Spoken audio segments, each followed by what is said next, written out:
अरे भैया ये कहता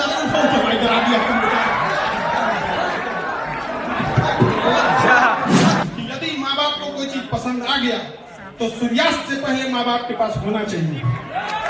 यदि माँ बाप को खुदा न खास्ते कभी कोई बीमारी तकलीफ हो गई तो उसके इलाज के लिए यदि अमेरिका भी जाना पड़े तो तनिक भी ना सोचना पड़े। ये है कामयाबी आप लोग को जीवन।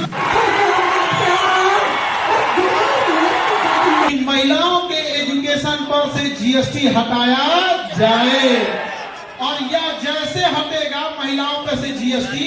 अब आप कहिएगा कि बेटी पढ़ाओ और बेटी बचाओ, 18% जीएसटी घर से लाओ, ऐसे कैसे होगा वो बताइए। आपसे जीएसटी हटना चाहिए कि नहीं? अच्छा पुरुष लोग समझो, जिस दिन महिलाओं से जीएसटी हट जाएगा एजुकेशन पे, फिर हम लोग कहेंगे कि भेदभाव हो रहा है, बराबरी होना चाहिए, हम लोग का भी होना चाहिए। तो हम यहाँ पर याद रखिएगा पुरुषों की मदद महिलाएं ही करेंगी। पहले हम लोग को लड़ाई लड़नी है किसके लिए? महिलाओं के लिए, कि भैया उनका जीएसटी हटाओ। जब उनका जीएसटी हट जाएगा तो ये जिम्मेदारी महिलाओं पे होगी कि हमारे भाइयों के साथ भेदभाव क्यों, शिक्षा पर सबका अधिकार है, उनका भी हटाओ। नहीं होना चाहिए। याद रखिएगा हमें वहां दिया जलाना है जहां अभी तक अंधेरा है। और शिक्षा कश्मीर से कन्याकुमारी तक हर गरीब तक पहुंचना चाहिए। हमारे यहाँ जब कोई रिजल्ट लेके आता है तो उसके पिताजी कहते हैं कि मेरी बेटी है, हम तो चाय बेचते थे, हिम्मत नहीं किए थे कि इतना हो जाएगा। हमारे यहाँ एक लड़की बीपीएससी में सेलेक्ट हुई, ज्योत्सना नाम था। बियाह के 17 साल बाद उसने बीपीएससी का एग्जाम दिया। कहा कि सर बड़ा सस्ता था, हमने एडमिशन ले लिए, अब पढ़ने लगे, इतना आराम से पढ़ाएंगे, पढ़ते पढ़ते कब हम बीपीएससी के अधिकारी हो गए पता नहीं चला। सोचिए अगर लाख रुपया फीस रहती तो कोई हिम्मत करता? कोई हिम्मत नहीं करता। अरे हम लोग के पास पैसे का अभाव आ गया तो लोग हमको अलग अलग बोलने लगे। हम एक बार दिल्ली में थे तो एक आदमी के यहाँ घरे में काम कराना था, घर नहीं होता है, जोड़ाई उड़ाई कराना था, तो लेबर वगैरह की जरूरत थी। तो उन्होंने हमसे कहा कि खान सर बिहारी नहीं मिल रहे हैं। हम कहें कि भैया आपको काम कराना है, लेबर की जरूरत है, तो कहीं का रख लीजिए लेबर, यूपी का रख लीजिए, राजस्थान का रख लीजिए, हरियाणा का रख लीजिए, क्या जाता है। वो दिल्ली में थे तो उन्होंने क्या जवाब दिया पता है कि सर हमारे यहाँ ना लेबर को बिहारी ही कहा जाता है।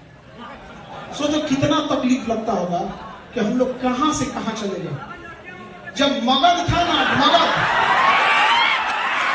जब हम लोग कहां थे मगध में, तो गुजरात में अकाल पड़ गया था। तो मगध सम्राट चंद्रगुप्त मौर्य अपने सरकारी खर्च से गुजरात में झील बनवाया था, सुदर्शन झील, कि गुजरात के लोग को क्या हो सके, अनाज मिल सके।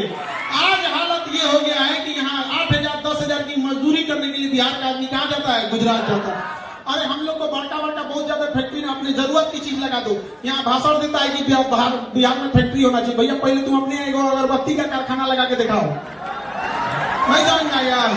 अरे हमें हमारी जरूरत की चीजें तो हम लोग बना सकते हैं स्किल के दम पे। हमारे यहाँ का सीसीटीवी जो लगता है वो दिल्ली से आता है, तुम यहीं बना लो भैया। जो हम बिस्किट खा रहे हैं वो उत्तर प्रदेश से आ रहा है, यहाँ से बना लो। जो हम फूल खरीद रहे हैं वो कलकत्ता या बनारस से आ रहा है, कम से कम भैया ये कहता है।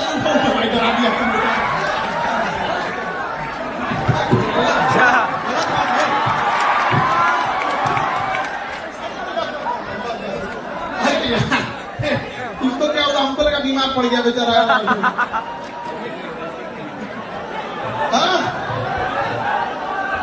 आप लोग का ये उत्साह देखकर जितने यहाँ लड़के लड़की हैं लोग, आप लोग अपने आप में जरूर बदलाव लेके आइएगा। समझ आ रहा है कि नहीं आ रहा है? बचपन में आप लोग के माँ बाप आप लोग को सस्ता खिलौना दिलाते होंगे, या उस गली में उस दुकान की ओर से नहीं ले जाते होंगे जहां पर महंगे खिलौने बिकते होंगे। ऐसा आप लोगों ने देखा होगा, दशहरे में जब कोई खिलौने बिकते होंगे तो आप बस दुकान पर देखकर खुश हो जाते होंगे। दिवाली में जब कोई पटाखे छोड़ता होगा तो किसी अमीर बच्चे के साथ हो लेते होंगे कि ये पटाखा छोड़ेगा तो हम भी खुश हो जाएंगे। याद रखिएगा, लेकिन जब आपके माँ बाप का बुढ़ापा आए तो जब वो चीज को खरीदारी करने जाए तो प्राइस टैग ना देखना पड़े कितने का है, उन्हें विश्वास हो कि उनका बेटा या उनकी बेटी कामयाब है, जो चीज पसंद आ गया पैक कर दो। आप लोग जब भी आवाज उठाइएगा तो एक आवाज जरूर उठाइएगा कि हर 3-4 जिले के बीच में एक महिला यूनिवर्सिटी होनी चाहिए, जिसमें पढ़ाने वाला भले पुरुष टीचर हो लेकिन पढ़ने वाली कौन होनी चाहिए? महिला। इससे वो होगा कि जिन परिवार की मानसिकता अभी उतनी नहीं बढ़ी है, एटलीस्ट जो महिलाओं की पढ़ाई का विरोध करते हैं, वो उस यूनिवर्सिटी में तो भेज सकते हैं कि नहीं मेरी बेटी इस यूनिवर्सिटी में सुरक्षित रहेगी। आप देखिए हर जगह पे वो सब्जी मंडी है तो कहीं कुछ है। हर जिले के अंदर एक 10-15 एकड़ का सरकार जमीन एक्वायर कर ले और उस जमीन की बाउंड्री करके उसके अंदर जितनी भी दुकानें लगेंगी, अगर वो केवल दुकान महिला ही लगाने लगे तो महिलाओं को एक दूसरे से देख के हिम्मत आने लगेगी। समाज में बदलाव अचानक नहीं होता है, धीरे धीरे होगा। पहले वो अपने पैरों पे खड़ा होना सीखेंगी उस चार दीवारी के अंदर, लेकिन जब उनके पांव अंगद की तरह मजबूत हो जाएगी तो ये महिलाएं उस चार दीवारी को पार करके झांसी की रानी की तरह अपना बुलंदी लहरा देंगी। इसलिए जरूरी है एक छोटे से शुरुआत करने के लिए। और आप लोग को देख के लगता है कि जरूर वो शुरुआत, हमको लगता है कि चंपारण की धरती से ही होगा, ये तो क्रांतिकारियों की धरती रही है, पता नहीं क्या है इसमें, जिसको देखो यहीं से चीज क्या करता है, शुरुआत करता है। अब चूंकि आप लोग की संख्या इतनी ज्यादा है, ऑडिटोरियम में जगह नहीं है, आप लोग तब से खड़े हैं लोग, हमें भी ठीक नहीं लग रहा है। और इतनी ज्यादा संख्या से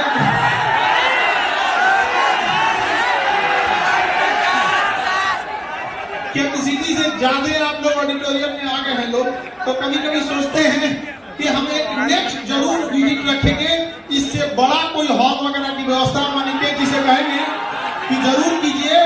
और